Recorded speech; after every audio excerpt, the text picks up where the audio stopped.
தந்தை, மகன், தூய ஆவியினுடைய அருளும் ஆசீரும் ஒருவரோடும் நிறைவாக இருப்பதாக.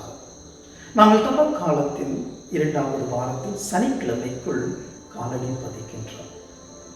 இன்றைய இந்த நாளிலே திருப்பாடல் ஆசிரியருடைய வார்த்தைகளோடு இன்றைய நாளுக்குள் காலடி பதிப்போம். ஆண்டவர் இரக்கமும் அருளும் கொண்டவர். இன்றைய நாளுக்குரிய நற்செய்தி ஊதாரி பிள்ளையின் உவமையாக இருக்கின்றது. அந்த உவமையின் மூலமாக ஆண்டவர் தன்னுடைய இரக்கத்தையும் மன்னிப்பையும் எங்களுக்கு வெளிப்படுத்தி இருக்கின்றார். ஆண்டவர் இரக்கமும் அருளும் கொண்டவர். ஆகவே ஆண்டவர் இரக்கத்தோடும் அருளோடும் எங்களை உற்று நோக்குகின்றபடியினால் தான் நான் ஒரு நல்ல கிறிஸ்தவனாக இவர்களுடைய ஆசீரிலும் அருளிலும் வாழக்கூடியதாக இருக்கின்றது. இதனை நாங்கள் ஒரு பொழுதும் மறந்துவிடக்கூடாது.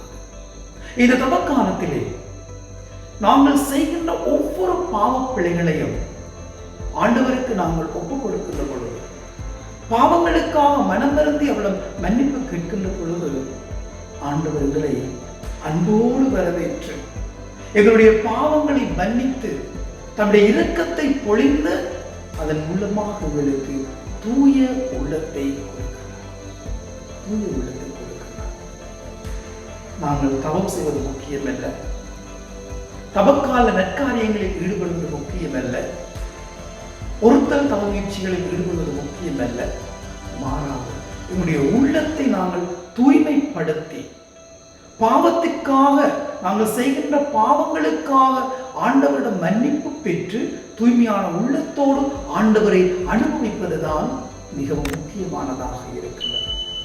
இந்த அனுபவத்தை நாங்கள் தபக்காலத்திலே நாங்கள் அனுபவிப்போம், தூய்மைப்படுத்துவோம், உள்ளத்தை தூய்மைப்படுத்துவோம். உள்ளத்தை தூய்மைப்படுத்துவதன் மூலமாக இறைவனுடைய இரக்கத்தையும் அருளையும் நாங்கள் கெஞ்சி கேட்போம். ஆண்டவரே, நான் பெரும் பாவி, இந்த தவக்காலத்திலே நான் மனமாற வேண்டும், உம்மோடு ஓடோடி வர வேண்டும், உமது பாதத்திலே நான் தூய உள்ளமாய் இன்றும் என்றும் எப்பொழுதும் வாழ வேண்டும் என்று சொல்லி நாங்கள் தந்தையிடம் ஓடுகின்ற பொழுது, தந்தையாக இறைவனிடம் செல்லுகின்ற பொழுது, அவர் தன்னுடைய இரக்கத்தையும் அருளையும் எங்கள் மீது பொழிந்து எங்களை ஆசீர்வதிக்கிறார்.